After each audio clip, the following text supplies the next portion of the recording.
Pozdravljeni, gospod Kuščar, in dobrodošli na konferenci Rast.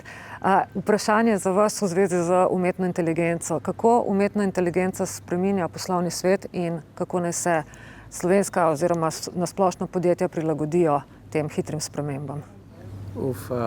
Se pravi, jaz mislim, da na zelo različne načine in zelo celostno in bolj ali manj povsod.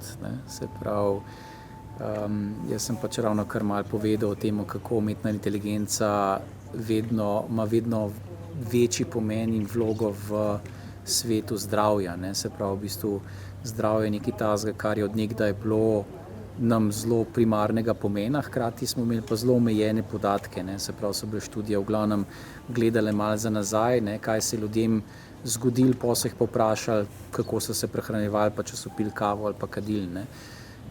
Zdaj pa v bistvu po eni strani tehnologija eksplodira, imamo vedno več enih načinov merjenja, od genetike, mikrobioma, epigenetike, ogromno enih krvnih parametrov, wearable devices, se pravi te pač pametne ure, prstani itd. Po eni strani nam to omogoča vedno bolj precizen pogled v človekovo stanje, hkrati pa je to toliko veliko podatkov, da jih je zelo težko res v bistvu obdelati na enem sistemskem nivoju, ker je toliko enih kombinacij na posamezniku v različnih okoljih, v različnih situacijah in tako naprej, da tukaj res brez tako imenovanega big data, oziroma pač umetne inteligence bi to zelo težko.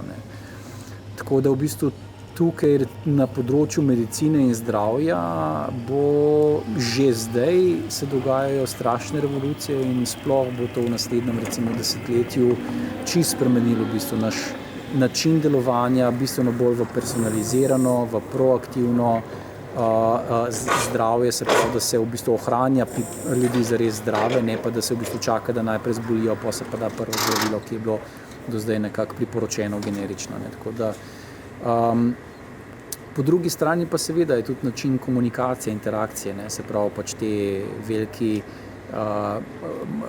jezikovni modeli, se pravi large language models, omogočajo bistveno lažjo uporabniško izkušnjo, ker se v bistvu lahko mogoče prej človeku težke zadeve, neka znanost, neka medicina in tako naprej, ki so bile v bistvu mogoče domena ene take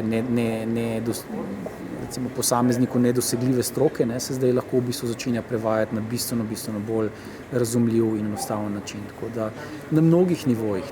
Zdaj jaz sem dal samo primer recimo našega področja, ampak bolj ali manj v vsaki panogi ima umetna inteligenca v bistvu vedno bolj prinaša eno tako močno podporo in bolj precizni tehnologiji, boljši uporabniški izkušnji in tako naprej.